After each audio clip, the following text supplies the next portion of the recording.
What's poppin' T Squad? It's your girl Keisha, and I'm here with tonight's All Tea All Shade Love and Hip Hop Miami Season 1, Episode 4 review. So we start off tonight's episode exactly where we left off last week with Shay throwing her mint chocolate chip ice cream cone at Gabby head. So Gabby, aka Mint Chocolate, is pissed, honey, and is stunned that she just got hit in the forehead with an ice cream cone. Can you imagine being hit in the head with an ice cream cone? Like, I cannot even. And so she tries to hit Shay back with her ice cream. Shay is being held back by the security guards, and she says to Pleasure P, she say, P, you a duck ass nigga. You gonna have a bitch here while I'm here. And then Mint Chocolate Chip say, you a hoe ass bitch. That's why you over there. And then Shay say, lick my vagina. And she probably will, bitch. Then Baby Blue is heard off camera saying, Shay, let me talk to you, man. He don't even fuck with her like that. Now, I told y'all last week that Baby Blue liked Shay. He was under her photo last week, flirting with her. A lot of you tagged me in it. I was like, I told y'all, watch what I'm telling y'all. If it don't happen at the end of this season, next season, Shay and Baby Blue will have a love story, and Pleasure P will act like he's mad about it, and they will act like they turn up the group, and it's gonna be a whole big thing. Watch what I tell you. So Mint Chocolate Chip walks away. She mad. Baby Blue tells P he got two chicks here at the same time, and both of them mad. You got to talk to one now to calm her down, and the other one can wait. Basically, who means the most to you? Whoever means the most, you need to handle it now. Just pick one. Shay tells Michelle Pooh what happened. She is fired up. Pleasure P and Baby take a walk along with Spectacular. Baby Blue tells P he gonna end up losing both of them while he's staying quiet. P tell him he gotta pick. Baby Blue tell him he gotta pick because they know about each other now. And he just stand there quiet the whole time and don't say nothing to neither one of them hoes. He let both of them just be mad. And he kind of irks me on the show, Pleasure P. Like, he just always just standing there looking stupid. Like, react, nigga. Like, what are you doing? You're on a show. Like, give us something. Like, it makes me feel like his storyline is low key real because he gives us nothing. Like, he just be standing there like a deer in headlights. It's weird. So Jeffrey, according to him, is torn between Malik and Bobby. I know one of y'all told me last week that he's the son of some Miami rapper. I can't think of his name off the top of my head, but I think he was low-key fine or something back in the day. I can visualize him in my head, but I can't think of his name. So Malik is giving him the attention that Bobby isn't. He goes over to Malik's house because Malik has cooked him dinner. They sit out on the balcony. Malik is throwing it on thick. He tells him that he loves him. Jeffrey tells him that he's in a relationship and that he does love Bobby. Malik asks, is he more effeminate than he is? And Jeffrey says, you can say that. And then Malik is blown away by this news and shocked that Jeffrey would like a man that is more feminine, and says that in their community, that there are gays, punks, and faggots. And when he says this, you see Jeffrey like hold up, like what? And he's clearly uncomfortable by his choice of words. And Malik wants to know how can he like him and someone that is more effeminate. Jeffrey says he likes what he likes and can be categorized. And then his green screen, he says that hearing Malik use the word faggot shows that he's still struggling. And I was like, shit, that nigga is more than struggling. Like, I don't know what the hell is going on with him, but he needs to get it together and real quick. Because I know they probably lit his ass up on Twitter tonight. Because I know them damn hyenas, Steph and Veronica, sure got ate up tonight on Twitter. So Malik says, you say you were in love with your man, but you're here with me. So really, what is that saying? And I was like, well, shit, speak a word, nigga, speak a word. So he then says, hold up, give me a second. He goes into his apartment and comes back with this hella expensive ass book bag that got speakers and shit in it because apparently Jeffrey likes to listen to music and shit at the beach. He is stunned by the gift. He's so happy. And I'm like, he gonna buy his love, baby. If he don't do shit else, he is gonna be a sugar mama. Yes, be a sugar mama like Beyonce. So Amara meets with Veronica and Steph, aka the hyenas. Because she is Nala, bitch. She is Nala. And they are the hyenas. To talk, because she felt ambushed by Veronica the night she brought Young Hollywood to apologize to her. She says to Veronica, as my friend, don't you feel you should have hit me up and said this dude is coming? You don't think it was awkward? Valid question. Veronica says, what did you want out of the situation? I told him to apologize to you. The apology that you felt the apology that you felt like you deserved. No, it wasn't that she felt like she deserved it. She did deserve it. And it was more than just an apology. If you bitches is dumb. Anywho, so she says the problem is solved. No, it isn't. Because this nigga still today is not sorry for shit that he said. And has said it multiple times that he is not sorry for the things he said on this season. Right now, today. He does not care that he was as racist as the fuck that he was. And I'm praying to God Mona Scott does not bring his ass back next season. Because, bitch, I will be boycotting. So I'm hoping now that they've seen what he actually said to her on the first episode, that makes them feel like stupid idiots, and also helps enlighten and waking up and wake them up to what's happening in their own fucking community, and that they need to be aware of what the hell is going on, not just as far as racism, but as far as the women's rights movement and everything that we're fighting for right now. So Steph, while she's talking, while Veronica's talking, Steph is sitting there nodding in agreement with her, like the hyena that she is. And Amara says, as your friend, I'm not going to bring someone I don't like to talk to you without your permission. And Veronica says, you got us into this bullshit to begin with. And I was like, oh, what? She never asked you to go talk to him. She never asked you to do that. You did that on your own, sis. What the fuck? You act like this situation like she pulled you into a fight with some hoes. Like, no, this runs deeper than some petty bullshit. This is probably like the most honest to God prolific storyline that has ever been on Love and Hip Hop, that actually does need to be argued, needs to be talked about, because what that nigga did was fucked up and foul and wrong. And you as women and her so-called friend should understand what she was saying and feel her pain and never want to talk to or associate with this nigga ever in life. So, Veronica says, you're the one that came to my photo shoot crying to us, telling us what happened, ruining the vibe, and we consoled you. Oh, word? She ruined the vibe because she told you that somebody was being racist towards her? That was ruining your vibe. So actually, in all actuality, all that hugging and all that acting like you care, you really honestly didn't care. Let me tell you something about a person. You'll learn who your friend are, who your friend is, when y'all get into it. Listen to the shit that a motherfucker says to you when y'all argue or y'all get into, or if y'all fall out. That will show you how much of a friend they really were to you. And in that instance, Veronica showed exactly how much of a friend she was to Amara, and she was never really a friend to her. She never gave a fuck about that man being racist to her. No, you didn't. You did it. I feel like you only went to him for an apology, for an added scene, bitch, for more camera time, for more FaceTime for the audience to see you. So, Amara says, your photo shoot is more important than your friendship with me. And Veronica says, all I know is somebody telling me something about my motherfucking hair will not ruin my life. I helped you out and you're an ungrateful bitch. Yes, she did, bitch. Yes, she did. And it's not about what he's saying ruining her life.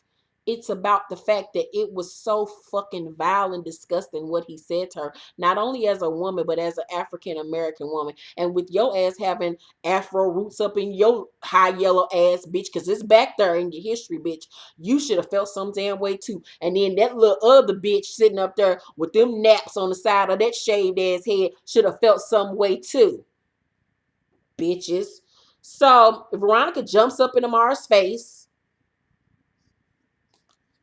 further showing she was never her friend. Security holds her back. And by the way, what the fuck did you have on, Veronica? What in the fuck was that jogging shit that you had on? Like you cut off a pair of jogging pants and made them leg warmers. Then the top part was shorts. Then the top was cropped. Then you had on fishnets on it. Bitch, get your fashion together while you trying to diss her like you over here piecing shit together like you Punky Bruce and shit. Bitch, stop it. And I know you hoes is really salty because Amara is out here doing it. She was on a Breakfast Club today. She got her motherfucking record deal, bitch. She was just at the title offices. I'm pretty sure we're about to hear a story about she just signed with Rock Nation. She just got a part to be in the Superfly movie, but she don't know if she's gonna be able to do it because the reunion is that day. This bitch is out here doing it while you hoes gonna be on her next season still trying to pussy pop for airtime, and she gonna be on her Cardi B shit in a minute. So you hoes gonna be real mad that y'all did her the way that she did. Oh,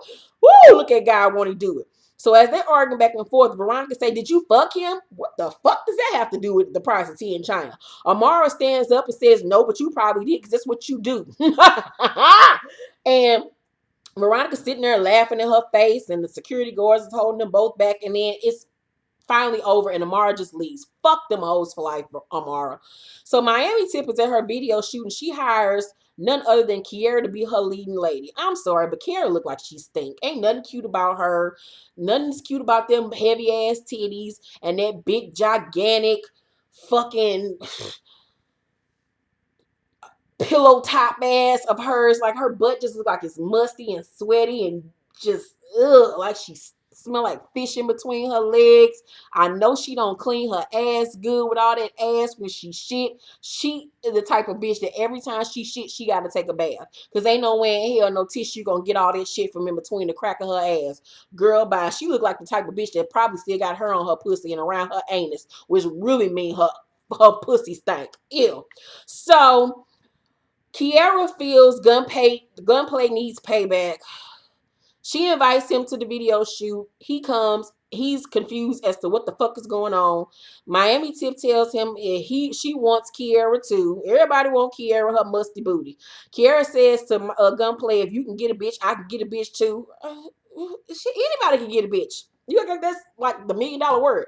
So Gunplay say, "But that's my sloppy seconds. You ain't really conquering no new land." And I was like,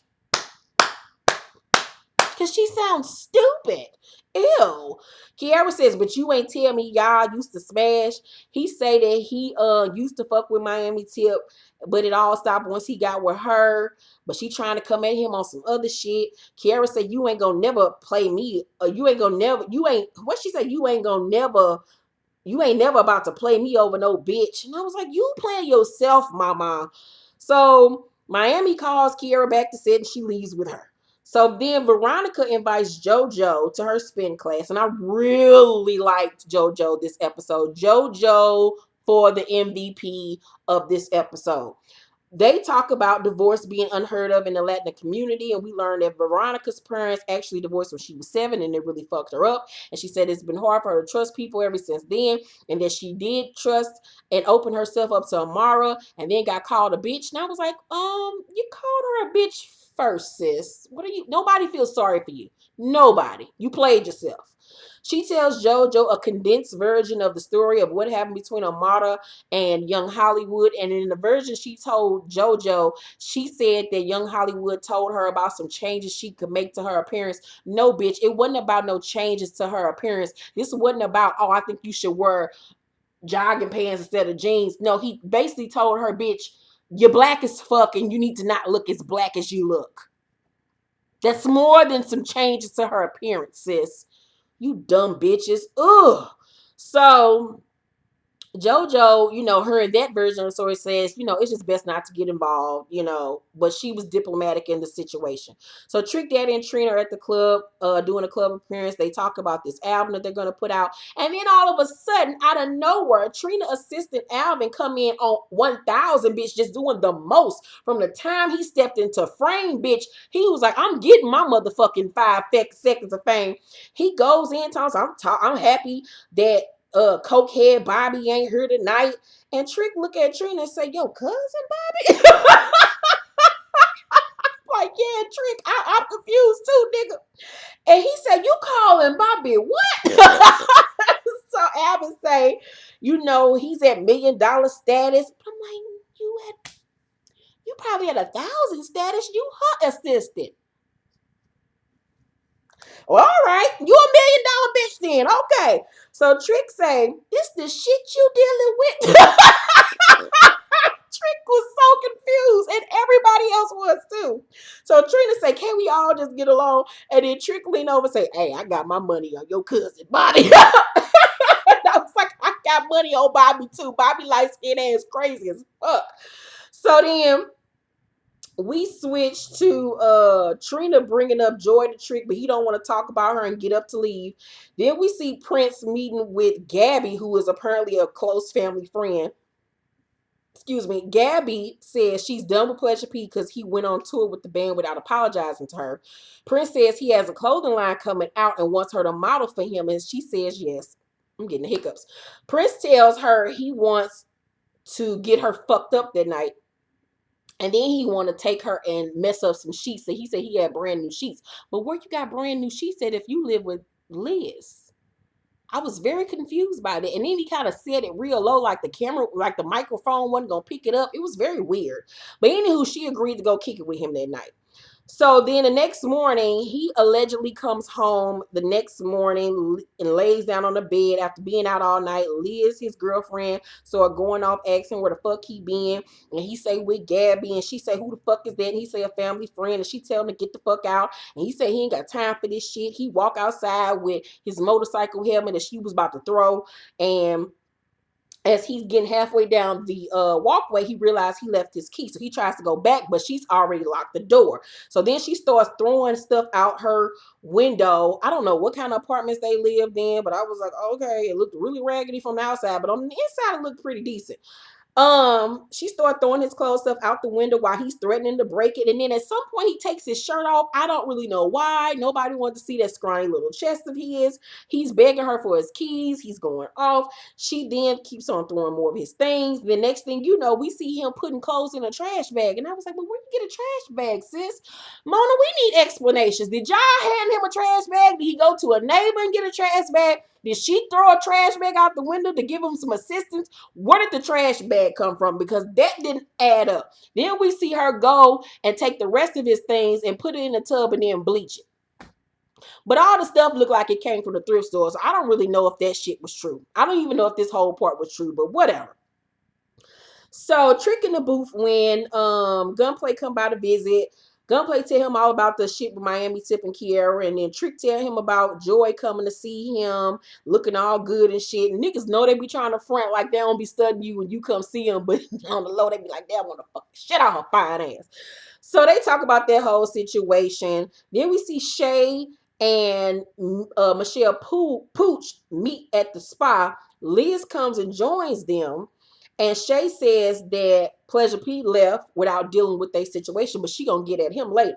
So then it's revealed that Liz and Michelle Pooch are cool, and Prince does not know this. Michelle tells Liz about Prince's fashion show, and Liz says she's gonna take all these bleach clothes and throw it out in front of all his hoes at the fashion show. So they all make a plan to go to this fashion show. Jeffrey's at the crib chilling, I guess writing lyrics, I don't know, in poems or sonnets or writing his grocery store list. I don't know what this nigga was doing. He had a notepad with his shirt off. And he's trying to figure out who he wants to be with, Bobby or Malik. Bobby comes over to chill and goes to put his stuff up when he sees the book bag. He knows Malik gave him the book bag because Malik represents the brand, and he knows Malik gave him the book bag because he know that Jeffrey broke ass can't afford the damn book bag. Jeffrey said, when he asked him, like, how you get this book bag? Jeffrey said, you know, Malik gave it to me. Bobby is pissed and immediately starts going off, honey. Jeffrey lies and says that Malik dropped the bag off at his job. Like that made it better, but okay. He doesn't want to tell Bobby at this point that he slept with Malik because it's just not the right time. And I was like, you dirty dick niggas. So Jeffrey tells him to calm down, and Bobby's like, no, I can't be around you right now. He go and grab his shit and tell him to call Malik since he wants some ass so bad. And I was like, well, girl, he already got the ass. You was about to be round two, bitch. So Jeffrey lay down and is like, man, go on all that extra shit. I'm about to get back to writing this grocery store list. I got to give me some water, some bread, shit, and milk. I ain't got time to be dealing with you. So then we see Steph is on stage performing for a really huge crowd. Jojo and Veronica in the crowd. Then we see her go backstage after the performance, and Young Hollywood, out of all people, are there. She says he's a dope producer and that it's all about business. And I was like, obvious, bitch, because you hoes don't have no loyalty to nobody. You ain't even got loyalty to your fucking non-existent edges, bitch. So Jojo and Veronica come backstage, and Veronica is shocked that Young Hollywood is there because she thought they were done with him. So Young Hollywood say, so you ain't let them know I was gonna be working with you, I was gonna be working with you. And Jojo at this point in her green screen thinks that it's shady as fuck and feels Veronica should be pissed that young Hollywood is there. And I was like, no, bitch, fuck her being pissed. No, Amara need to be pissed. So Veronica says, y'all working together, but me and Amara about to kick each other in the face behind him. And you just sitting there like, yep, in the back of my head, I'm still going to work with him. See how hoes do? So young Hollywood said no one wants to address the fact that she's making this novella out of nothing. Steph says, I feel Amara needs to be told it's time to get over. And at that point, Jojo was like, I don't like that y'all are bashing Amara behind her back, so I'm going to leave. Veronica and Stephanie are so caught off guard by the fact that she shows loyalty to somebody that she don't even know like that. They start laughing. Jojo like, fuck this shit, I'm about to leave. She feel like they fake and they some schemers, and she don't want no part of it. And I was like, you know what? I talked about her last week, Jojo, but you get the MVP award for this episode. I give you a hand clap and a praise. You a real one. I fuck with you. I fuck with you. Don't make me not like you, Jojo, because I'm fucking with you right now. I fucked with you hard. Fuck them bitches. So Prince is having his fashion show at a Clearport. Remember, of course, Mona paid for this shit. It's the same thing she did with paying for Hazel E to have her little performance at a Clearport as well. But the setting was dope as fuck. Not gonna even lie. It was dope to have the models coming out the airplane and coming down the runway. That shit was sick. So Liz and Shay and Michelle show up. Oh my God, Shay looked great in this scene. Wig was on point. Her makeup was on point. The outfit was on point. Her body was, everything was on point. I love that red outfit on her. She looked really pretty. I was so happy for Shay in this episode. So Michelle urges Liz to get her payback behind the scenes, not in front of everybody, because they got to protect their reps. So as the show is going on, Mint Chocolate comes down the runway and Shay wants answers. She like, what the fuck is this bitch doing here? So Michelle don't want no parts of their shit after the show unless them go confront Gabby by themselves, because Michelle ain't about their life, obviously. She talked all that shit, but then don't want to be a part of it. So backstage, Prince thanks Gabby as Shay and Liz come back, and he's stunned to see them. So Shay asks Mint Chocolate Chip who she is, and she like, I'm Gabby, bitch. Who the fuck are you? And so Liz realized at this point that Gabby is the same chick that Prince stayed out all night with, and she like, all hell to the no, no, no.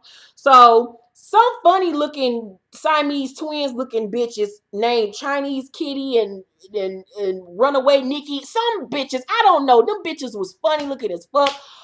I mean, them most Asian Chinese people be fairly decent looking, but them bitches look rough. They look stuffed, rough. I don't know. They shit wasn't molded right. I don't know if they got too much collagen, but they were not cute at all. And he said one of them bitches got 1 million followers. Lies, you motherfucking tell. That goes to show you niggas will follow anything with a fat ass, because them bitches was not cute at all. So Chinese Nikki or whoever the fuck she came back, Chow Young Fat Rice-A-Roni, I don't know, whatever the fuck with Tuan Fu, what the fuck ever, goddamn it, shit, Chicken St. Paul, what the fuck ever. Then comes to Gabby's aid as they're all arguing. As they're arguing, Gabby decides to throw her drink on Shay, but her punk ass, as soon as she throw it, immediately like duck behind Lhhmia. As Shay then tries to swat her with either a shirt or a pair of jeans. I don't know what the fuck. They start throwing shit at each other while security is blocking everybody. So then that security is escorting Shay out the room backwards. Shrimp St. Paul mama, who the mama then grabbed Shay by the back of her head, her wig, and try to drag her down, but security, before she can even get any licks, grabs her, and Shay like, fuck you, bitch, I'm gonna get your old ass too. And I was like, that was a sucker move, mama, with your punk ass. And her face was even more fucked up than her daughter. How you and your daughter look like y'all the same age and both of y'all still look old? Like, oh my God, it was a mess. So that was my review of Love and Hip Hop Miami. Tonight's episode was pretty decent. I give tonight's episode a B+. It was fairly decent. Let me know what you thought about tonight's episode down below in the comment section. Make sure to like this video, subscribe to my channel if you have not. I love you guys so very much. Thank you for watching this video, and I will see you all later. Bye.